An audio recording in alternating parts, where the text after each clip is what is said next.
जब make in India कहते हैं तो मेक फॉर इंडिया भी है, क्योंकि 125 करोड़ का देश है, इतना बड़ा मार्केट है। लेकिन हम चाहते हैं कि वो फुल प्रूफ कैसे बने, आसान कैसे हो और सामान्य मानवी के लिए वो इजीली एक्सेसिबल कैसे हो। ये अगर व्यवस्थाएं देने में हम सफल होते हैं, और मैं मानता हूं कि हमारे देश का नौजवान हमारी अपनी समस्याओं को, यहां किसी ने कहा कि मैं अगर उस देश को उसकी समस्याओं को समझूंगा, शायद तिवारी ने कहा, मैं अपनी समस्याओं को समझूंगा तब जाकर के मुझे रास्ते खोजने का सूझेगा। और ये जितना हमारा बढ़ेगा, देश के विकास के लिए बहुत संभावना है। उन संभावनाओं को लेकर के, छोटी छोटी आवश्यकताओं से लेकर के बड़ी बड़ी, और स्टार्टअप का मतलब ये तो नहीं है कि हर किसी के पास $1 बिलियन का काम हो रहा है और 2000 लोग काम करें, जरूर नहीं है। 5 लोगों को भी अगर मैं रोजगार देता हूं तो मेरा स्टार्टअप मेरे देश को आगे बढ़ाता है।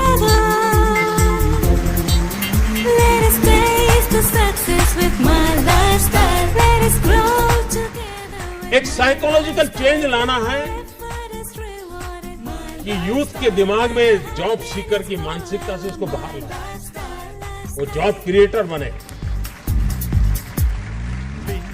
और एक बार उसके दिमाग में आ गया कि मुझे 2 लोगों की जिंदगी को संभालना है, वो कर ले।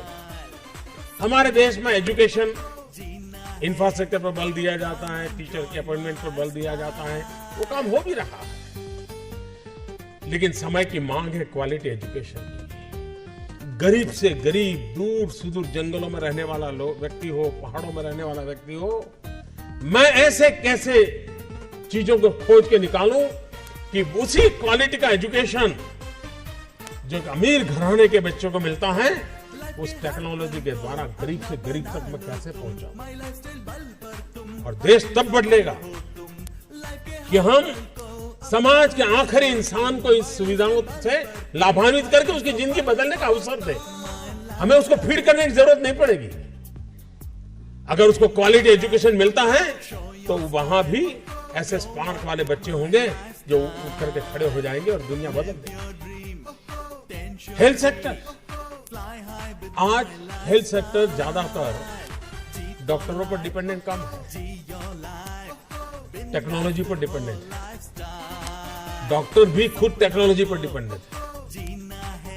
मशीन तय करता है कि तुम्हें क्या तकलीफ है, फिर डॉक्टर कहता है ठीक है, मैं किताब देता हूं, ले लो। इसका मतलब हेल्थ सेक्टर में टेक्नोलॉजी इनोवेशन की संभावनाएं बढ़ती चली जा रही है। लेकिन भारत जैसे देश में ये अफोर्डेबल कैसे हो, ये हमारे सामने चुनौती है। सस्ते में सस्ता व्यवस्था का कैसे बने, इस पर हम सोचें, नएपन से सोचें। और इसलिए स्टार्टअप कहने के बाद कुछ लोगों की सोच होती है तो बड़ा हाई फाई होगा, लैपटॉप के बाहर दुनिया कुछ नहीं होगी, मोबाइल से जुड़े होंगे। ऐसा नहीं है। ये लोग हैं जिन्होंने कोई न कोई कमाल किए, यहाँ हर प्रकार के लोग। आप देखिए हैंडीक्राफ्ट, भारत का हैंडीक्राफ्ट दुनिया में अपना डंका बजाए, ऐसी आप ऐप बना करके दुनिया में प्लेटफॉर्म क्यों न खड़ा। सिर्फ ई कॉमर्स नहीं, हम उससे 2 कदम आगे कैसे जाएं और उसमें जैसी ग्लोबल रिक्वायरमेंट हो, वैसे डिजाइनिंग भी प्रोवाइड करें, ताकि हमारा जो गरीब आदमी गांव में बैठ करके छोटी चीजें बनाता है, उसको भी आइडिया मिला कि नहीं ऐसा नहीं, ऐसा करो, यहां स्टिच मत करो, यहां करो, लकड़ी ऐसे मत रखो, लकड़ी ऐसे रखो। वो अपने आप बदलता रहेगा और आपकी रिक्वायरमेंट को पूरी करेगा। इसके लिए जो कनेक्टिविटी चाहिए, ये बड़ी रिक्वायरमेंट है। और ये काम आप नौजवानों के दिमाग से हो सकता है। और इसलिए मैं जब कहता हूं स्टार्टअप इंडिया, तो मैं मान के चलता हूं स्टैंडअप इंडिया। इसके लिए मुझे अलग सोच करने की जरूरत नहीं है।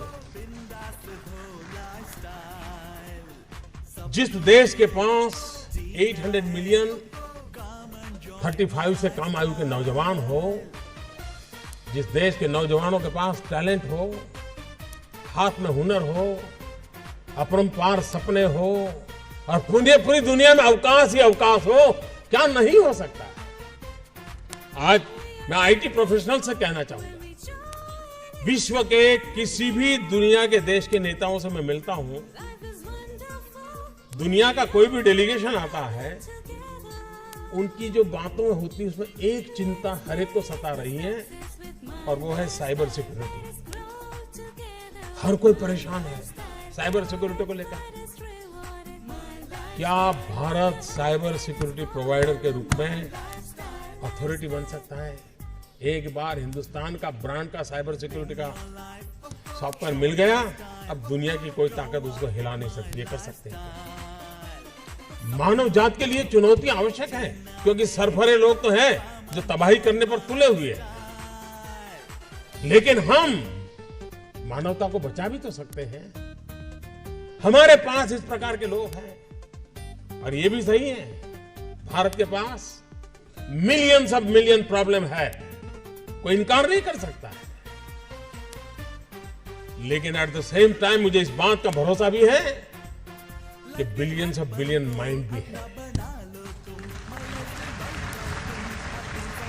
अगर मिलियन प्रॉब्लम है तो बिलियन माइंड भी तो हमारे देश में है। हर स्टार्टअप के पीछे कोई न कोई समस्या के समाधान का इरादा रहना चाहिए, और जब किसी स्टार्टअप के पास समस्या के समाधान का इरादा होगा तो उसकी संतोष का लेवल भी कहीं कुछ और होगा।